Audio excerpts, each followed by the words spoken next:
Welcome to the Rapid Response Series, Did You Know? CIUS Answers, a daily response to your questions about Russia's war against Ukraine.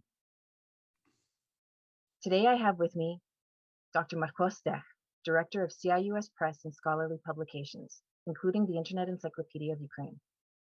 Hello, Marko. Hello, Andrea.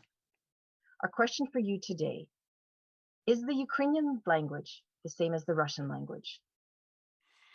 The very simple answer is no. Both Ukrainian and the Russian languages belong to the family of Slavic languages, and actually both belong to East Slavic languages.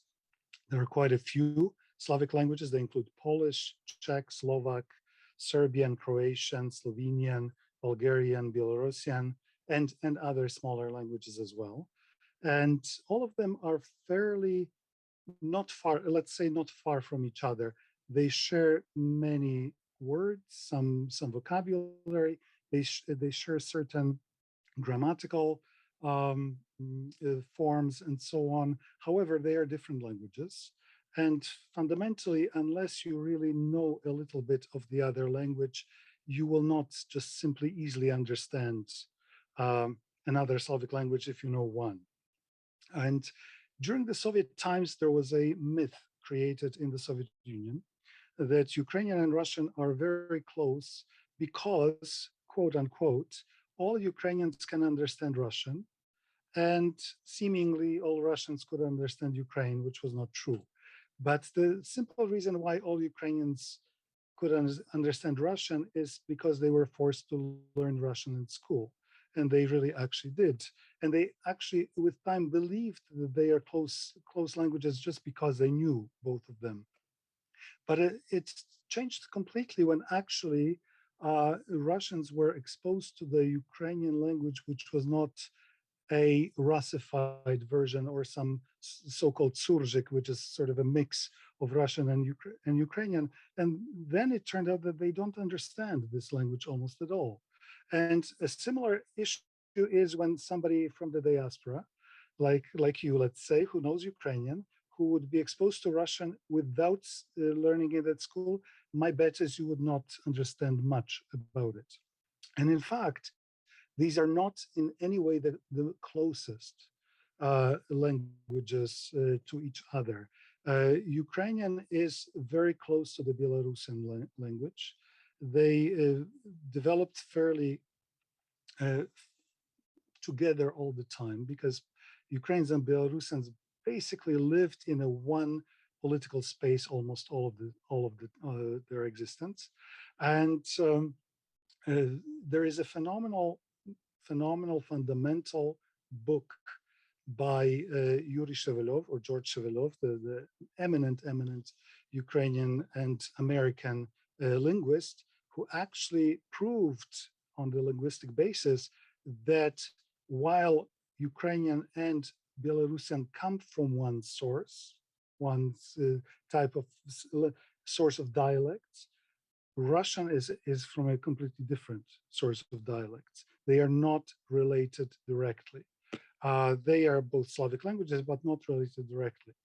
Moreover, Russian has developed in a different way than Ukrainian developed. And in its historic development, it became much closer, not to Ukrainian, but to a different language, which is quite far apart, which is the Bulgarian language. And this is because both languages were developed within the context of Orthodox tradition, and the Church Orthodox language was the Old Church Slavonic, and which was basically an Old Bulgarian language. Both of these languages, initially people didn't understand what priests were telling them during the liturgy because it's quite far from any of these languages. However, with time, this language became just like Latin in the West. It became part of everybody's life, any Christian's life. And however, in Ukraine, because Ukrainians spoke a Slavic language, all of the Ukrainians at that time, they were called Rus, they were called spoke Slavic languages. They tended to immediately absorb this Old Church Slavonic and change it. changed in a way they spoke. So within 300 years, this Old Church Slavonic, which became the written language of the Rus or Ukrainian people, it became very close to the spoken Ukrainian. In some works of the late 16th century are actually very easily understood by any Ukrainian speaker today. Then the political situation changed, and um, this Ukrainianization of the Old Church Slavonic stopped. I would have to talk much about it. Why? In Russia or in Muscovy, because Russia, it's a completely modern term, which is not proper for what we talk about historically. Russia, the name Russia was introduced only in 1721 by Tsar Peter I, and only after Ukraine was at least partially absorbed into the empire, into the what became Russian Empire. Before that, it was called Muscovy, and most of the people in Muscovy did not speak Slavic language. They spoke Finnic languages. For example, the word Moskva is a Finnic. It has nothing Slavic about it. It means sort of stagnant water in Finnic language.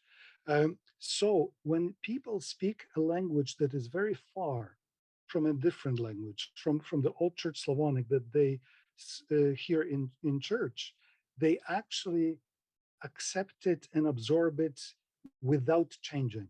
It is not like with Ukrainians that they would tend to change it to their own grammar. There was no similarity of the grammar, so they actually kept it as it was in the old Bulgarian way.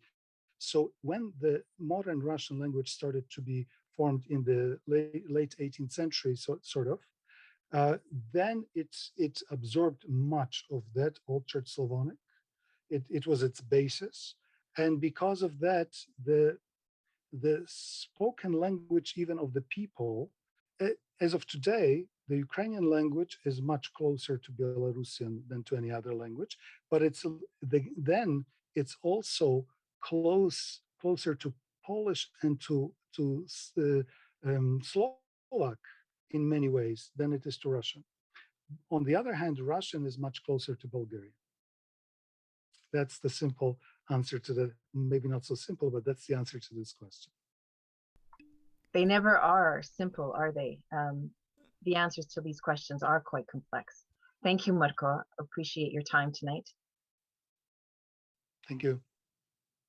We invite you to continue sending us your questions, and we will do our very best to address all of them. See you tomorrow.